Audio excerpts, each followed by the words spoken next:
कहा जाता है कि लोग अपनी गलतियों से सीखते हैं, तो क्या तेजस्वी यादव और लालू प्रसाद और कहिए तो ओसामा साहब और हैना साहब अपनी गलतियों से सीख रहे हैं? जो मुलाकात हुई है पटना में, जो मिलन हुआ है, वो बिहार की सियासत के लिए एक बड़ा मुकाम हो सकता है आरजेडी के लिए, जहाँ तक मुस्लिम सियासत की बात है। तो ढेर सारी चर्चा है, क्या असर पड़ेगा मुस्लिम सियासत में, छपरा, सिवान, गोपालगंज की सियासत में क्या असर पड़ेगा, और इनके अलावा जो बिहार में जहां मुस्लिम बहुल इलाका है वहां इस मिलन का क्या असर पड़ेगा, ये जानने और समझने के लिए हमारे साथ मौजूद हैं सिवान में बड़े पत्रकार सरफराज साहब। उनसे जानेंगे कि क्या होने वाला है। सरफराज भाई, आपका बहुत बहुत स्वागत है कैपिटल टीवी बिहार में। जी बहुत शुक्रिया सरोज जी। क्या असर पड़ेगा आपके इलाके में? पहले अपने इलाके की बात कर लीजिए, फिर दूसरे इलाके की भी हम बात करेंगे। छपरा, सिवान, गोपालगंज की सियासत में कितना बड़ा अंतर आने वाला है इस मिलन के बाद? देखिए, कहीं ना कहीं जो शहाबुद्दीन साहब का परिवार है, इसका अलग ही एक ये रहा है राजद पर, खास करके राजद को हमेशा ही इस फैमिली से फायदा हुआ है। जब आप बात करेंगे 2020 विधानसभा की, 2020 विधानसभा के नतीजे आप देखेंगे तो कहीं ना कहीं इस परिवार के राजद के साथ रहने की वजह से ही 6 विधानसभा पे महागठबंधन की जीत हुई थी। लेकिन लोकसभा में जब दोनों अलग अलग चुनाव लड़े, राजद और हैना साहब जब अलग अलग गए, तो इसका पूरा नुकसान आरजेडी को उठाना पड़ा। तो कहीं ना कहीं तेजस्वी यादव इस बात को समझ चुके थे और लालू यादव भी इस बात को समझ चुके थे कि सिवान में जो 8 विधानसभा सीटें खास करके, और बगल में जो गोपालगंज की सीट जिसकी बात आप कर रहे हैं, तो कहीं ना कहीं लालू यादव को भी ये समझ में आ गया था कि बड़ा नुकसान होना है। अगर ऐसे में हैना साहब को साथ नहीं लेके आएंगे, ओसामा साहब को साथ नहीं लेके आएंगे, तो अपने बेटे तेजस्वी यादव को मुख्यमंत्री बनाने में कहीं ना कहीं कमी रह जाएगी। सरफराज भाई, ये बताइए कि इतनी देर क्यों हुई समझने में? लालू जैसे माहिर खिलाड़ी सियासत के, इस सच्चाई को समझने में इतना विलंब क्यों हुआ उनसे?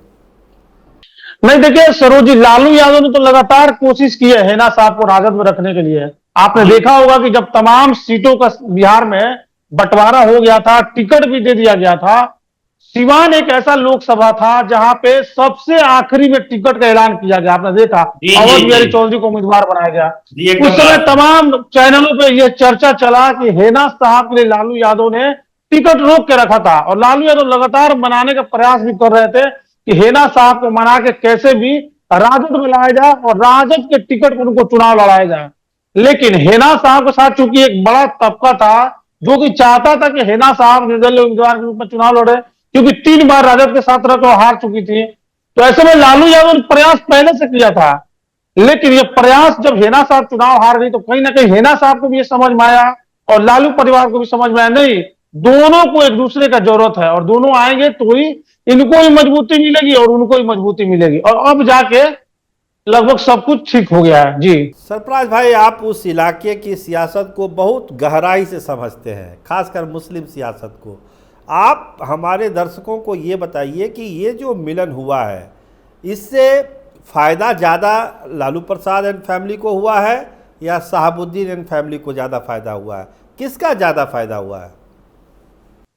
नहीं, देखिए, अब तो फायदा नुकसान ज्यादा अब देखने का तो समय भी नहीं है कि फायदा नुकसान, क्योंकि अगर हैना साहब को वाकई फायदा उठाना था तो या तो उनको लोकसभा से पहले आना चाहिए, क्योंकि बीच में उनका ईगो आ जा रहा था जिसकी वजह से हैना साहब नहीं है। क्योंकि इसमें हैना साहब के ईगो की बात नहीं है, कहीं ना कहीं उन्होंने अपने जो समर्थक, उन समर्थकों से कमिटमेंट कर दिया था।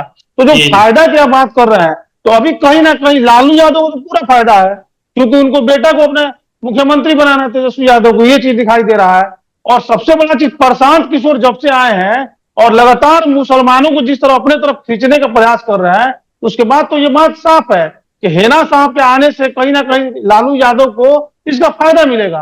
क्योंकि जो लोग प्रशांत किशोर की तरफ जा रहे थे कहीं ना कहीं आरजेडी से नाराज होके, क्योंकि हैना साहब तो आरजेडी में थी नहीं, हैना साहब जब आरजेडी में नहीं थी तो उसका फायदा जो है दूसरे दल के लोग उठाना चाहते थे। लेकिन जैसे ही हैना साहब फिर आरजेडी में आती है, अब सब कुछ बातें ठीक होने लगी। सारे लोग फिर से कह रहे हैं कि गीले शिकवे भूल के एक जगह आने की जरूरत है, और वक्त की मांग भी, इस तरह की बात लोग कर रहे हैं, उनके जो कार्यकर्ता है इस तरह की बात कर रहे हैं। तो कहीं ना कहीं सरोज जी लालू यादव को फायदा होगा। तो प्रशांत किशोर को एक बड़ा झटका लग गया इस मिलन से? बिल्कुल कहा जा सकता है कि प्रशांत किशोर को एक बड़ा झटका लगा है, क्योंकि कहीं ना कहीं हेना साहब ने जब से ही राजद से पल्ला झाड़ा था और बोली थी कि मैं बिल्कुल न्यूट्रल हूं, उसके बाद से ही मुसलमान जो है बिहार का, आप देखिए कि असमंजस की स्थिति में थे। उनको समझ में नहीं आ रहा था जाए तो जाए किधर। कभी जदयू की बात होती थी, कभी एमआईएम की बात होती थी, कभी प्रशांत किशोर की बात होती थी, और राजद से नाराजगी थी। तो कहीं ना कहीं जब हेना साहब राजद में आ गई तो सारी चीज ठीक हो गया, और जो मुसलमान है एक बार फिर से आरजेडी के साथ जा सकता है। जी सरोज जी। सरफराज भाई, आपके पास क्या खबर है, जो उसामा साहब है कहाँ से चुनावी अखाड़े में उतर सकते हैं? देखिए, चूंकि मुलाकात तो हो गई है 2.5 महीना पहले, सरोज जी हम बताएंगे आपको कि 2.5 महीना पहले पहली मुलाकात हुई थी एमएलसी विनोद जायसवाल के घर पर, और तभी से ही लगातार ये चर्चा था। हम लोग भी अपने कैपिटल टीवी पे लगातार खबर चल रहा था कि कहीं ना कहीं अब दोनों लोग एक साथ आने वाले हैं या फिर आ सकते हैं। तो अब इन तो तमाम अटकलों पे तो विराम लग ही गया है। अब रहा सवाल कि क्या बात बनी है। ओसामा साहब अगर आरजेडी ज्वाइन किए हैं, हेना साहब राजद ज्वाइन किए हैं, तो आखिर किस बात को लेकर ज्वाइन किए हैं, क्या जी कुछ जी, बात ये लोग जानना चाहते हैं, ये सब लोग जानना ये चाहते लोग हैं। जानना भी चाहते हैं। लेकिन कहीं ना कहीं हमको जो लग रहा है, क्योंकि अभी तक ओसामा साहब और हेना साहब ने खुल के अपनी बात नहीं रखी है। तेजस्वी यादव ने हालांकि ये जरूर कहा है कि हेना साहब के आने से हम लोग ना सिर्फ सीवान बल्कि पूरे बिहार में मजबूत होंगे, तेजस्वी यादव ने बात कही है। लेकिन ओसामा साहब और हेना साहब को इसका क्या फायदा होगा, इस पे अभी तक नहीं कुछ हुआ है। लेकिन जहां तक हम लोग का मानना है, तो सूत्रों से खबर यह है कि रघुनाथपुर विधानसभा जो है सीवान का, जहां से अभी वर्तमान में हरिशंकर यादव आरजेडी के विधायक हैं, 2 टर्म लगातार वहां से विधायक रहे हैं, उस सीट से कहीं ना कहीं लग रहा है कि ओसामा साहब को चुनाव लड़ाया जा सकता है। या फिर ये भी डील हुई होगी कि ओसामा साहब अगर चुनाव जीतते हैं और राजद की सरकार बिहार में बनता है, तो उनको किसी मंत्रालय को जिम्मा दिया जाए, कोई मंत्रालय का जिम्मा दिया जाए उनको। इस तरह की भी बातें हुई होगी कहीं ना कहीं। जी सरोज जी।